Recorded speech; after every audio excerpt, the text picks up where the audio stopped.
Good morning, everyone. Trudeau doesn't mind deficits. He proved that in his first term and was reelected, and now he's doubling down. And it doesn't matter that the economy is good. Deficits mean debt service charges. And Ontario is a good example. Debt service charges in Ontario are the fourth biggest line item after, I think, education and healthcare. And fine, whatever, if you want to borrow, the cost of borrowing is literally the cost of borrowing. And if the interest rates tick up, then the cost of borrowing increases as well. But Trudeau doesn't mind. He is doubling down on deficits. Here's what he thinks about deficits. Here we go. Deficits are a way of measuring the kind of growth and the kind of success that a government is actually able to create. Well, growth and success that the government is able to create. Just borrow more money, man. Look at all that success we're creating. Success all over the place. It's incredible, really. Really? Wow. Here's the Times columnist, and they say, as Canada's deficit soars, investors flee. So that's a troubling trend. This goes through the history of the 2015 election, and I think it's important to understand where we were to understand now where we are. In the 2015 federal election campaign, the Harper Conservatives proudly announced a no-deficit budget after years of working to rebalance spending and revenues following stimulus deficits necessitated by the 2008 global economic crisis.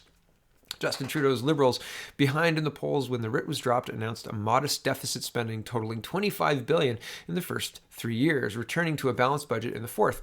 Although this was seen as a risky strategy at the time, the Liberals were rewarded with a decisive majority. That $25 billion ballooned to $70 billion, and Trudeau's promise of a balanced budget has been replaced by a $93 billion deficit over the next 4 years. The NDP and Green election platforms proposed even higher spending, yet despite campaign featuring such a staggering accretion of our national debt, pollsters found that the deficit spending didn't rank as a major election concern for most Canadians.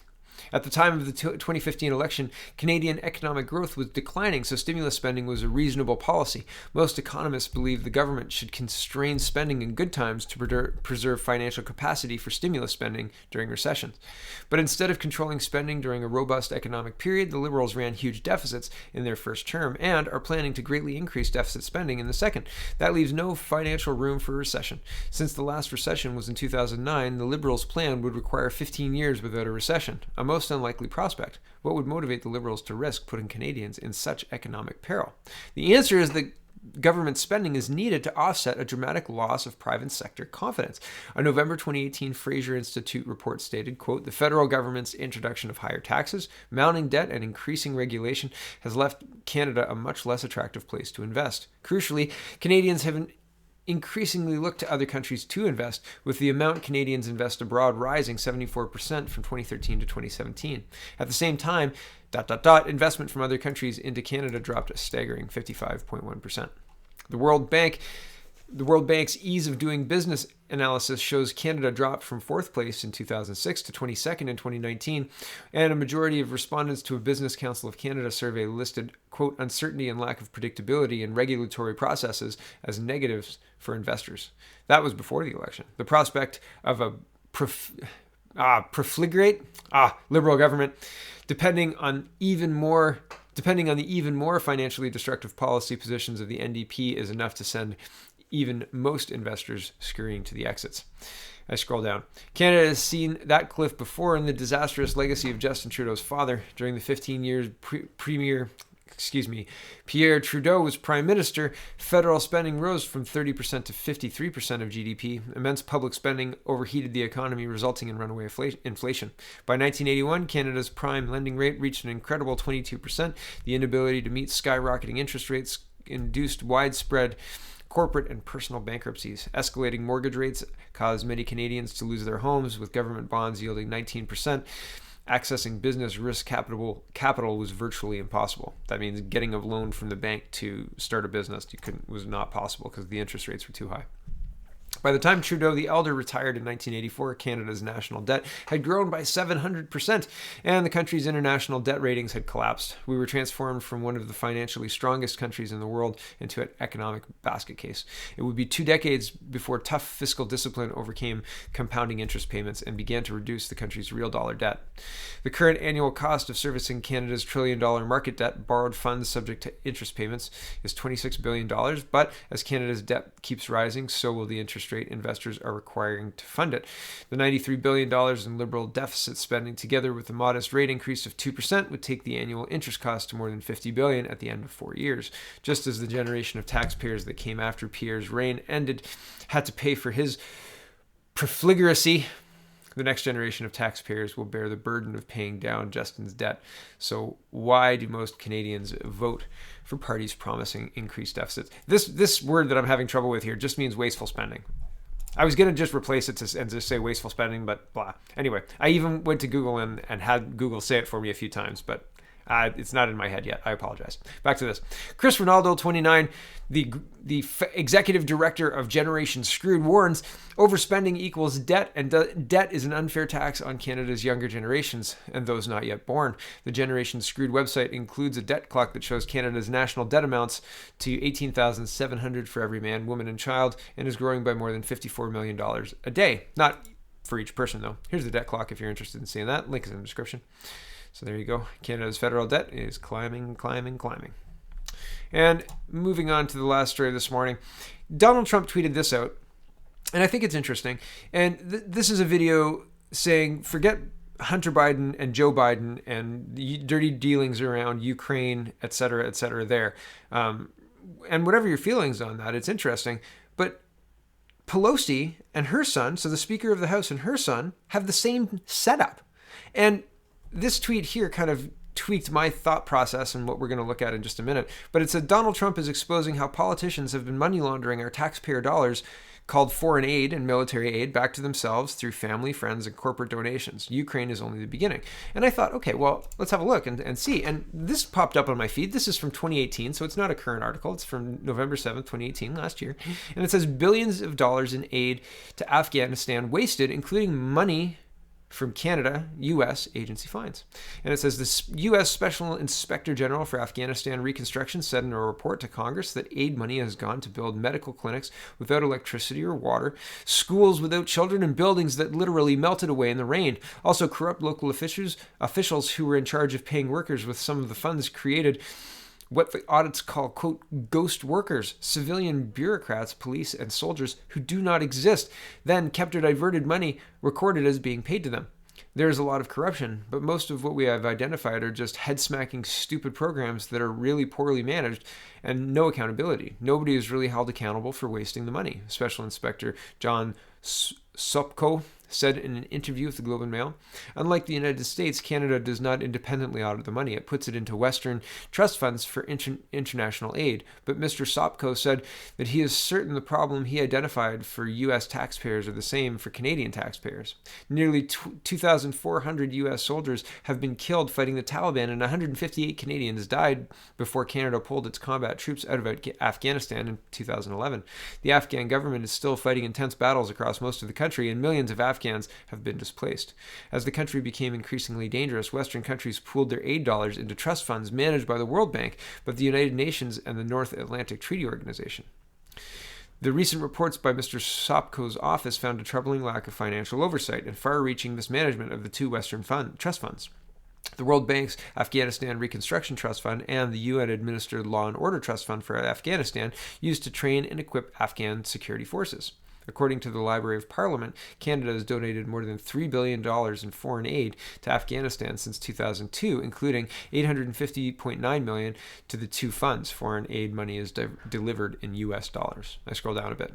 He said local officials questioned the usefulness of some of the programs that were funded. Quote, our findings are that basically the World Bank did not know how the money was being spent, and even the Afghans were saying some of the programs were really stupid, but there was no way to stop them, Mr. Sopko said. Mr. Sopko, a former prosecutor who took on the mafia in Cleveland, found the World Bank could not monitor the $10 billion U.S. for reconstruction. The United States also provided more than $1.3 billion to the UN's Law and Order Fund to train and equip the Afghan police. Neither the World Bank nor the UN could assure Mr. Sopko's office that much of this money had not gone to ghost workers. It had been a concern for years. I've chased more ghosts in Afghanistan than probably those comedians in Ghostbusters have done, Mr. Sopko said. We're talking millions, if not billions of dollars that may have been diverted to ghosts. Canada's Department of Foreign Affairs insisted that the World Bank and UN conduct comprehensive monitoring to, quote, ensure that Canadian funds are not wasted in Afghanistan, and noted Canada has seats on the funding boards. The World Bank restricts donors' access to information on how it monitors and accounts for this funding. Hold on a second here. I just think this is wild. Like, isn't that crazy? So, like, please donate to the World Bank, but you don't get access to how we monitor or account for the money. Just give us the money. All you have to do is give us the money and shut up about it. Leave it on the dresser. Okay, back to this.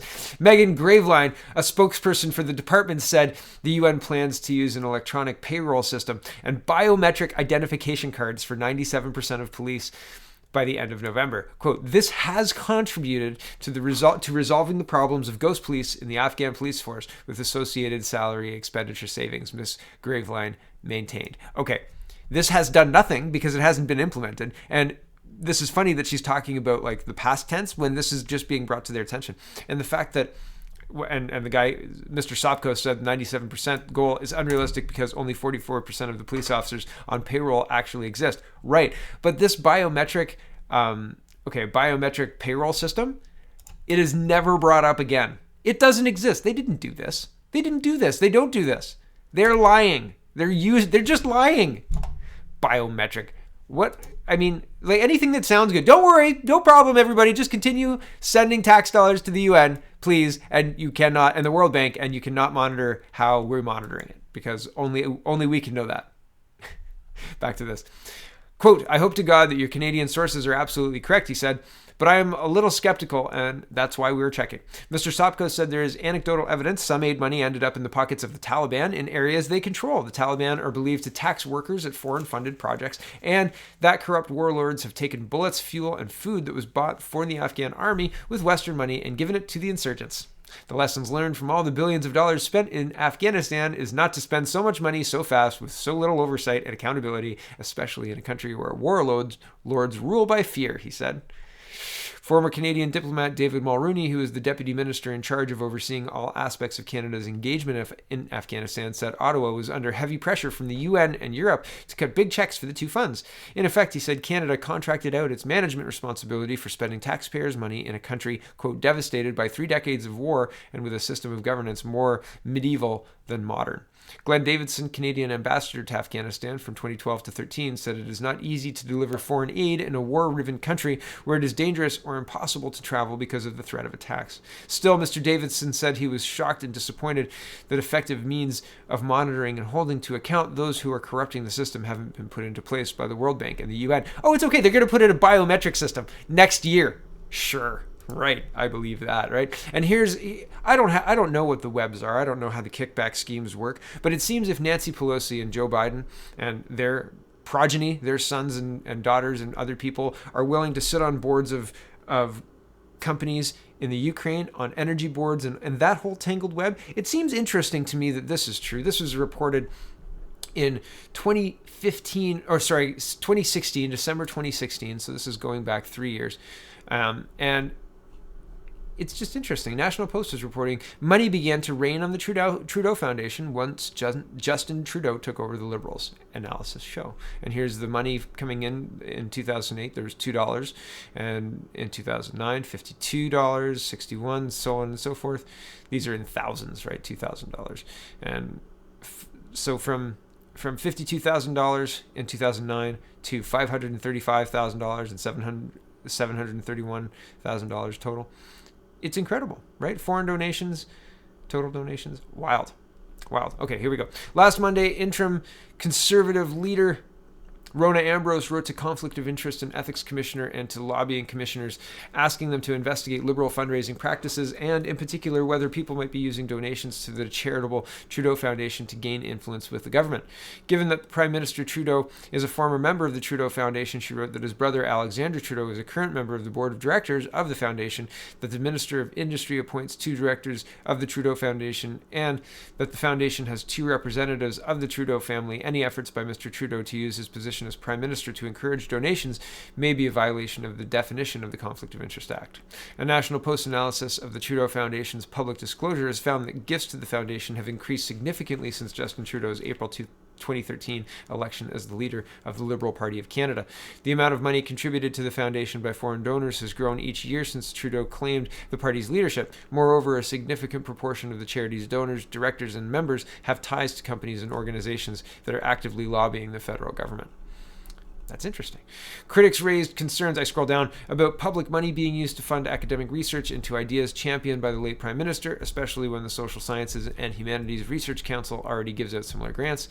People might defend the Trudeau Foundation would they defend Harper Foundation funding with tax money things that Stephen Harper liked? I don't think so, said Aaron Werdrick, federal director of the Canadian Taxpayer Federation. And they'd be equally right. After the initial controversy, the foundation's operations continued peacefully over the next decade, but as Justin Trudeau's political career advanced, his ties to the foundation became more problematic. He formally withdrew from involvement in the foundation's affairs in 2014, and the Liberal Party of Canada spokesman Braden Kelly told the Post in an email that the party has, quote, no relationship to the Pierre Elliott Trudeau Foundation, and Mr. Trudeau has no involvement with it. However, Trudeau's brother, Alexander, and the Trudeau's close family friend, Roy Heenan, have been on the board since the foundation's inception. The organization's bylaws grant Justin Trudeau, Alexander Trudeau, and Heenan the right to have a say in the appointment of two directors, even though the Prime Minister no longer exercises that right. Correspondence between the Trudeau Foundation and prospective event sponsors show the charity listed Trudeau as a member in marketing materials as recently as September 2014, by which time he had been a sitting member of Parliament for 6 years and a leader of the Liberal Party for a year and a half. Since Trudeau became Liberal leader in April 2013, gifts to the foundation have increased significantly. Donations went from $172,000 in 2014 fiscal year to $731 in 2016. $731,753, in 2016, a fourfold increase. From 2008 to 2013, the foundation had no foreign donations, but it had brought in a growing amount of foreign money in 2014, 15, and 16. Foreign donations jumped from $53,000 in 2014 fiscal year to $535,000 in 2016, a tenfold increase. Many of the foundation's donors, directors, and members also have ties to corporate Canada and advocacy groups, organizations with an interest in influencing the federal policy. Patrick Bitchute, a Canadian who until 2015 was senior vice president and chief financial officer of Google, and who sits on Bombardier's board of directors, is also director of the Trudeau Foundation. Correspondence between Bitchute and the Trudeau Foundation in 2014 released as part of an access to information request shows he helped secure $25,000 from US dollars, from Google for sponsorship of a Trudeau Foundation conference. Google has lobbied federal officials 22 times since Trudeau became Prime Minister. The company was under investigation by the Competition Bureau for alleged anti-competitive activities at the time Google made the donation in December 2014. The Competition Bureau concluded its investigation without charges last spring. Former NDP leader Megan Lisi, another Trudeau Foundation director who donated in 2016, she is currently acting vice president of Oceans at World Wildlife Fund Canada, which has lobbied the federal government 29 times since Trudeau became Prime Minister. In an emailed statement, WWF Canada said Lisi's donation to the foundation were not large, $10 per month. The Conservative organization said its lobbying of the Trudeau government has been similar to its activities under previous administrations. Some of Canada's largest corporations, including Air Canada, BMO, Suncor, and Resolute Forest Products, have sponsored Trudeau Foundation conference since Justin Trudeau became Liberal leader. All of those companies, which along with Google and Lafarge Canada account for half of all foundation events partners since 2014, are currently registered to lobby the federal government. Asked for comment, Suncor, Resolute, and Air Canada noted they all sponsored the 2014 conference before Justin Trudeau was elected Prime Minister, with Air Canada sponsoring the 2015 event as well. The theme of the 2014 conference was climate change, an area relevant to the industries. In an email, Resolute spokesman Seth Kurzman said the company is not had any face-to-face meetings with anyone from the Prime Minister's office. Disclosures filed with the lobbying commissioner show Resolute lobbied Jim Carr, Minister of National Resources, on March 22nd. In addition to lobbyists, foreign donors have also been giving more to the foundation in recent years. Chinese national Bin Zhang, who made a $200,000 gift to the charity following a Cash for Access Liberal fundraiser with Prime Minister Justin Trudeau, has been the focus of heated debate in the House of Commons. The gift, which was first reported by the Globe and Mail, counted as a domestic donation since it was made by a company registered in Canada. Sneaky. Project Sidewinder? Back to this. Under Elections Canada rules, only Canadian citizens and permanent residents can make federal political donations, but foreigners with an interest in Canada's public policy are free to donate to the Trudeau Foundation. Foreign donations to the foundation have increased significantly in recent years. And I think that's where I leave it. Yeah. So, sorry this is a long one, but thanks for watching, everybody. It's interesting. The webs and connections and the foreign aid and the do-gooding, or the use of tax dollars to, quote, do good around the world appears to just be lining the pockets of a whole lot of people. Billions of dollars, right? Does that make sense? It doesn't make sense. Let's keep tax dollars in Canada. Let's cut foreign aid to just emergencies, right? And even then, let's make sure the emergency happened. Because it appears that you can just manufacture them. It's wild. Thanks for watching, everybody. Check out CanadaPoly.com and have a wonderful, wonderful